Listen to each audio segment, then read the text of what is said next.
There have been many animated films exploring different cultures of the world, such as Coco and Luca. This is definitely not new in animation, and we have seen many other movies like this. One movie that has gained a cult following in the past decade is The Emperor's New Groove. However, I haven't seen many people talking about the specific cultural aspects of the film. So, as a Peruvian animator, I want to explore the details and cultural Easter eggs found in the film. Please keep in mind that I don't know everything about the history of Peru, so I might make some mistakes here and there.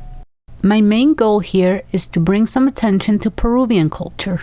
Feel free to point out my inaccuracies. Most animation and movie fans know about The Emperor's New Groove. For those not in the know, this is a Disney movie from the year 2000 and tells the story of a selfish emperor who gets turned into a llama. Another detail that some people may not know is that the movie was originally titled Kingdom of the Sun. It features songs by Sting and had a heavier presence of Peruvian culture. After Lion King, I was told, how about developing a story about South American culture? I looked at them and I said, oh, the Incas. So I gathered a crew to do the picture, inspired by a setting like Machu Picchu, the city up in the clouds, up in the mountains. This clip comes from The Sweatbox, a documentary that shows the process in which Kingdom of the Sun became The Emperor's New Groove, and all the heartache the crew had to go through. While the final movie may not present as much cultural awareness as something like Coco, there are many details that may fly over most people's heads, but pop out to anyone familiar with Peruvian culture. Let's start with character names. Emperor Cusco is pretty obviously named after the city of Cusco, the center of the Inca Empire, also known as Tawantinsuyo. However, this wasn't always his name. In the original version, he was named Manco, after the mythical founder of the Inca Empire, Manco Capac. Manco. Yeah, why did they change Manco? I think it means pussy in Japanese, and that's not what bothered him. It means bad movie in Turkish, and they didn't want that.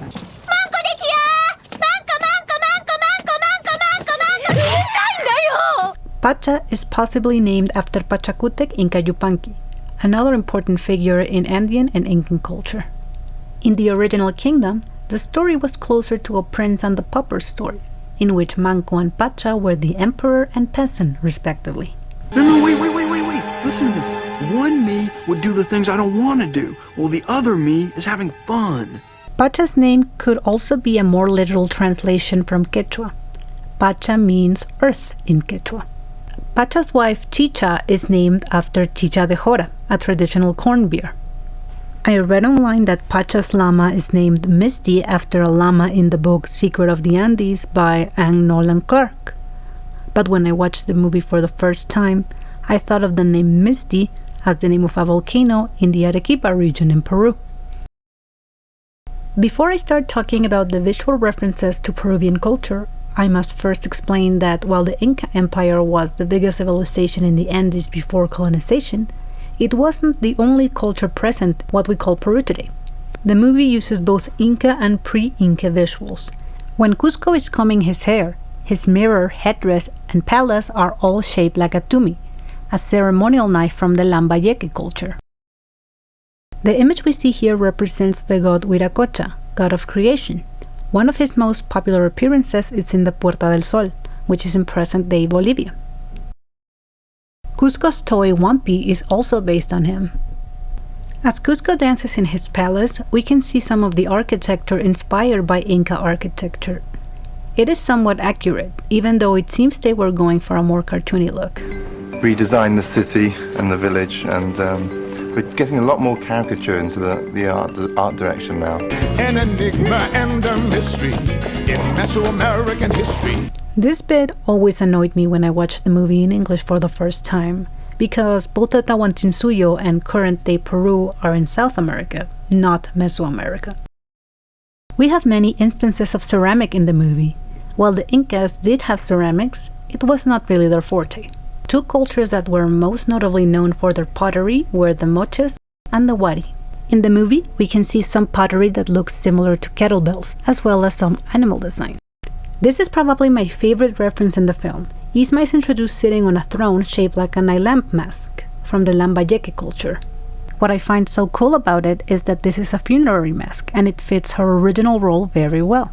In Kingdom of the Sun, her role was the royal mortician. Isma has many instances of snake imagery as well. This could be in reference to the general cultural notion that snakes are dangerous, venomous, and untrustworthy.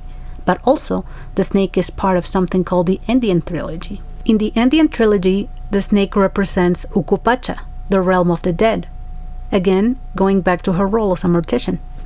Let's move over to Pacha.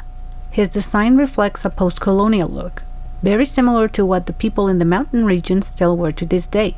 We can also see the other peasants wearing this type of clothing. Cusco, on the other hand, wears a simplified version of the attire of Inca royalty. This scene in the secret lab is really interesting because it shows a couple of pre-Inca cultures.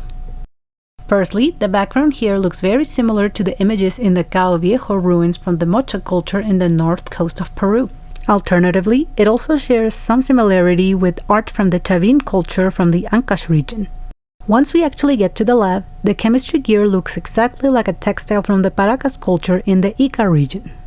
The Paracas are well known for their funerary rituals.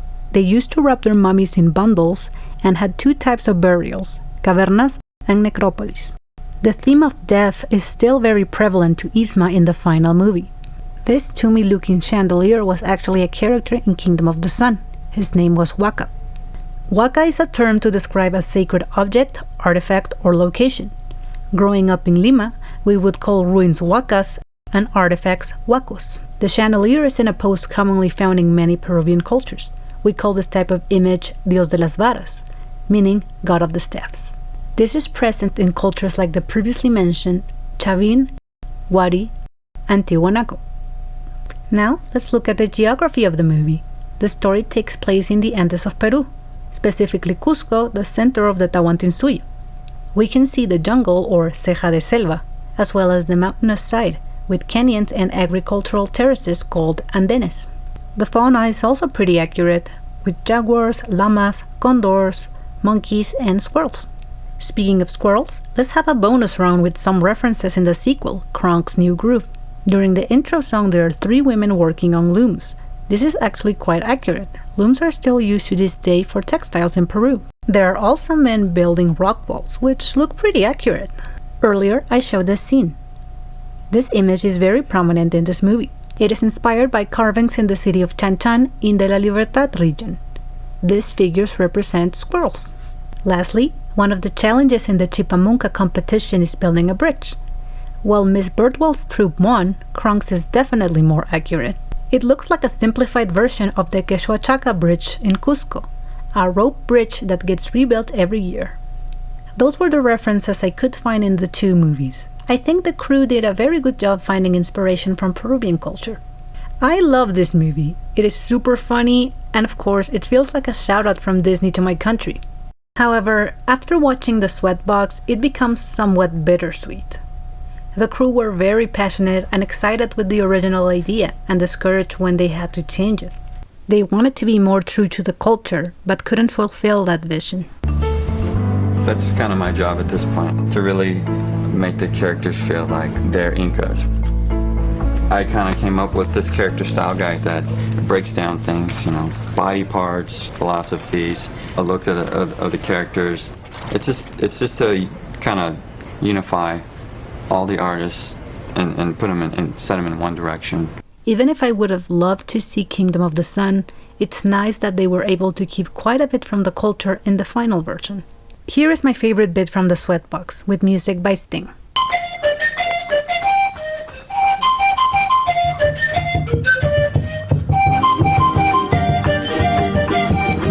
Oh, you want some too? You've been really helpful. Now the lamb walks so proud, the lamb holds his head in the cloud. All along the mountain trail, you're walking like a lamb, but then you just can't feel. Thank you for watching this review. I've wanted to make this video for a long time, and I'm happy to be able to share my culture with others. What other topics would you like me to review? I have a few ideas in mind. Maybe I could review the culture in the Emperor's New School. Let me know in the comments, and again, thanks for watching.